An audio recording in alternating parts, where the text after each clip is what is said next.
Well, howdy. What you're looking at here are two facsimiles of Civil War vintage revolvers, specifically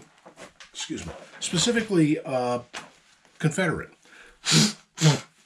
The one on the bottom here, that's a Griswold and Gunneson, and the top one is a Dance.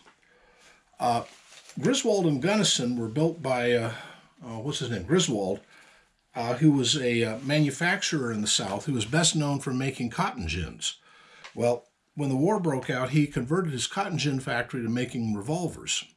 And he did well until the Union moved through and destroyed Griswoldville, which was his manufacturing hub. Now, the reason you're looking at these is there's something different about them. These were made by Pieta. Well, some time back, I bought a Pieta that was an 1851 Navy, and these are both, I think they are, these are both 36 caliber. And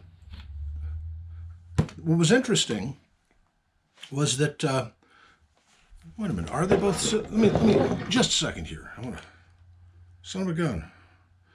Well, shucks. They won't work. I thought they were 36, but it looks like, no, this is 36. This is 36. Good.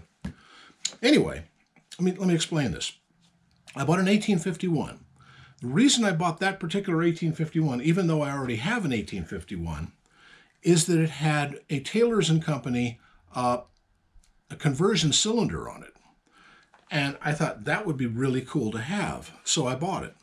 Brought it home and discovered that the conversion cylinder didn't work in that particular Pieta. It was a Pieta conversion cylinder.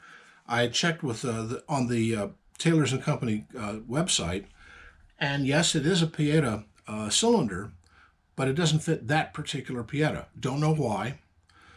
So I started looking around amongst my guns, and I found that it did fit this Griswold. Well, the problem is that Tailor's and Company, I guess it's their liability lawyers, said, Don't ever use it on a brass frame gun because it will stretch eventually and cause a problem with headspace and all kinds of timing, all kinds of issues. So I asked, well, can I put it in your Griswold clone? And they said, no, we cannot suggest that. Nope. All right, so I took it out. And today I thought, well, what if it fits this Dance? Because it's a steel frame. And sure enough, it does. That's the Tailor's and Company cylinder. That's the Dance cylinder. And it does fit. And it does, the timing is just right. And it's working. You know, it is a little bit off.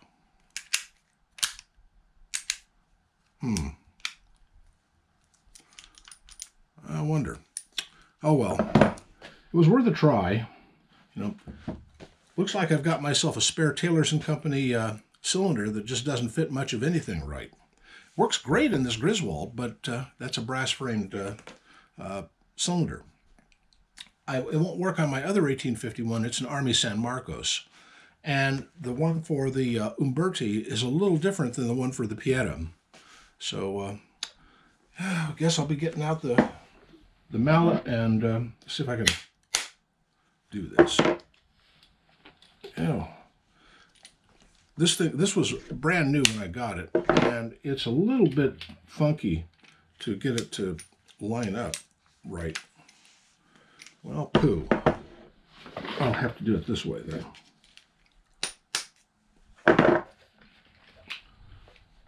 That's enough. Come on now. There. The way a Tailor and Company cylinder works is, so there's two major conversion systems that they used. One was called the Christ conversion. A guy named Christ developed it. And the other is the Tailor's and Company. The Christ basically is a two-piece one that has a little loading gate and everything. With the Tailor's and Company, the cylinder itself has to come out. You lift this plate off the back, load your shells in here. In this case, it's 38 special cowboy loads only. Then you take this plate. This plate has 6 built-in firing pins, and you put it on. By the way, this particular style was developed in the 19th century, and it works in worked in Colts at the time. I wonder if there's one of these that fits Colts that you can get from Tailor and Company. They do sell Pieta and they do sell Umberti, but they don't sell Army San Marcos. Well, Army San Marcos isn't in business anymore, so that really doesn't count.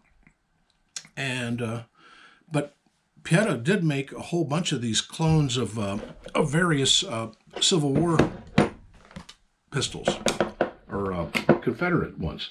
The difference between an 1851 and a dance is that, if you notice, the dance is just flat right here. They were saving a little on steel, so they didn't include the plates, or the roundy areas, like the roundy area on this one, that is used for blocking the backsplash from the nipples when you fire it. In the event of a chain fire, this one would be a bit of a problem. But this was sort of a wartime expediency. And I don't know how many of these they made, but they're a pretty well-made revolver. And I like it. Anyway, that's my tale, and I'm sticking to it.